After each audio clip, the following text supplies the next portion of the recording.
So today we're going to be sauteing a chicken breast, also called pan searing, many names. So basically this is one of our dry cooking methods. We have the chicken breast that we saved from our breaking down of a chicken.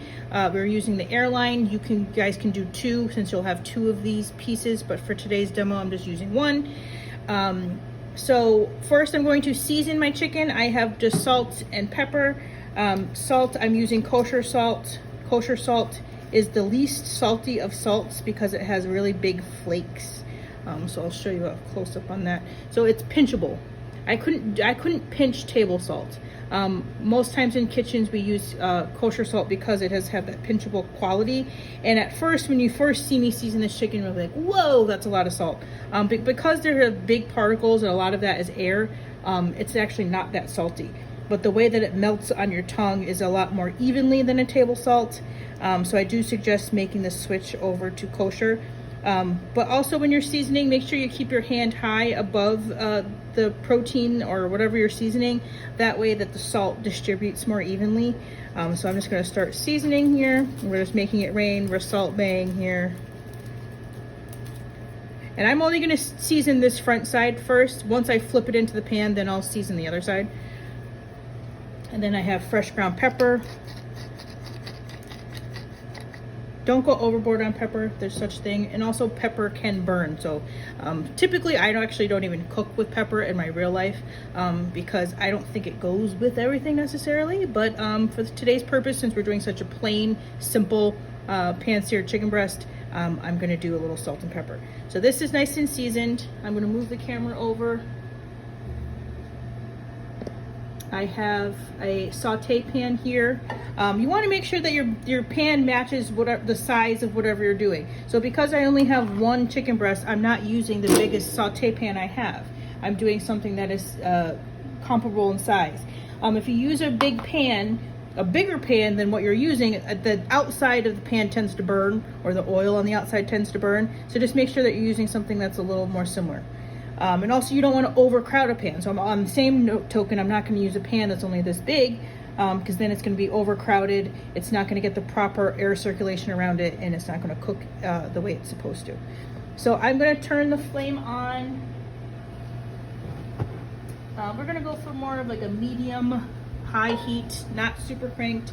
If you have a electric stove, you're just going a few notches below high heat. And then I'm going to add oil to the pan. You can use olive oil, canola oil, vegetable oil, coconut oil, whatever kind of oil.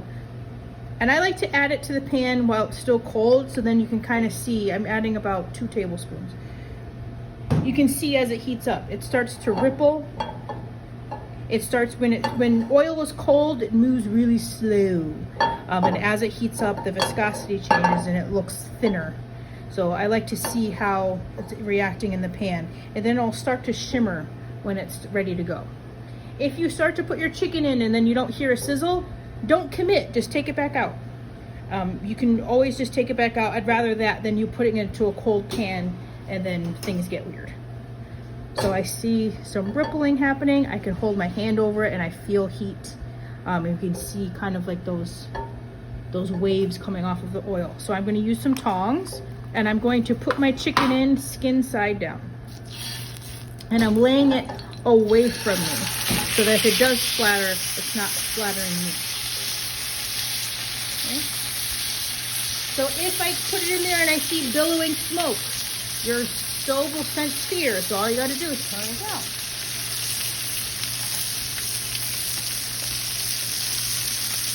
And now at this point, I'm going to season the other side. So now I'm going to take more salt. And I'll season it again, nice and evenly. And I'll add a little pepper.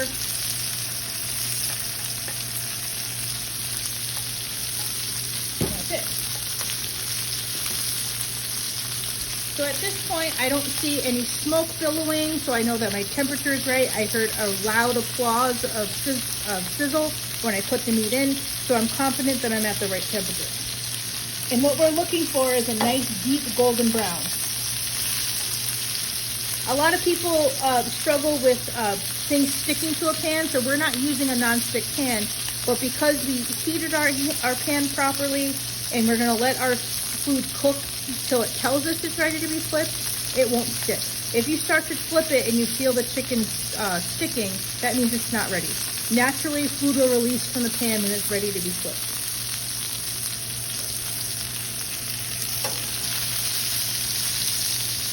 And this is where I'll do a time. What? I'll do a time lapse here. Oh, that's fine.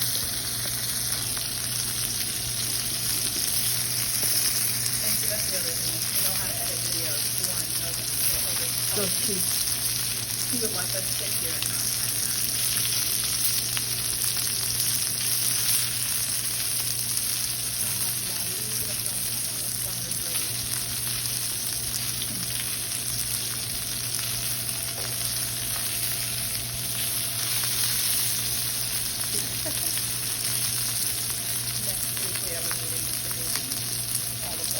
Do you know the movie? Well, I know who she is. I don't know her. She's retiring in December though. Her job is hosting. Wait, she's retiring. The Dean of Health Sciences is retiring in December.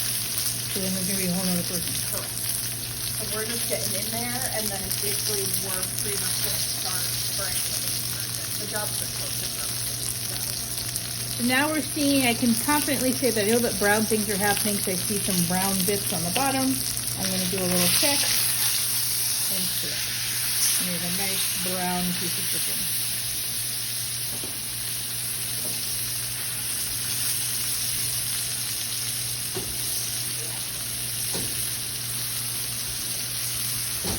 So at this point, you could add this to the oven and let it finish cooking here. I'm actually going to turn my pan down just a little bit, just because I'm going to continue to do this stovetop so that my chicken doesn't burn before it cooks through.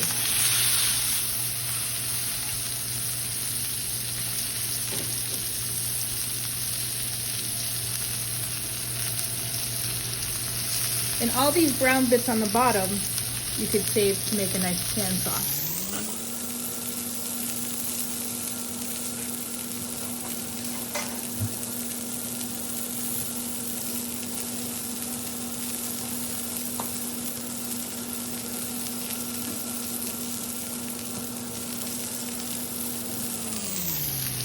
And at this point, I can still see that there's some pink happening. But I'm not burning on the other side, so I can continue to let it go.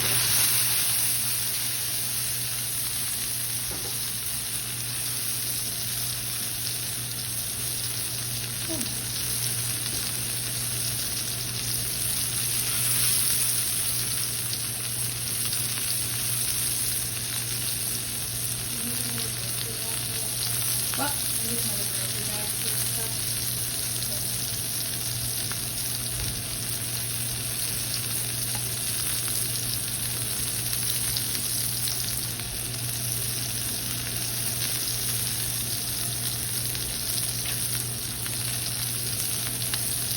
I'm actually going to flip this back over and let it cook some more on this side.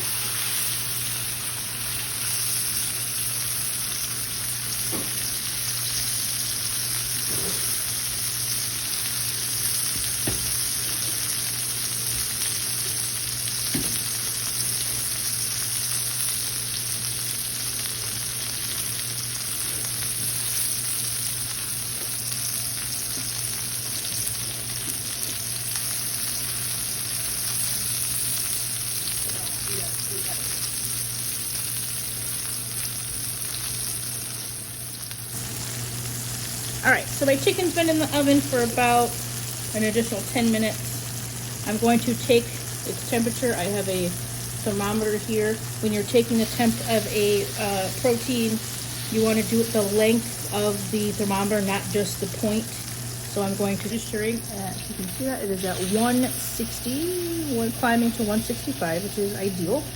There is a such thing as carry over cooking.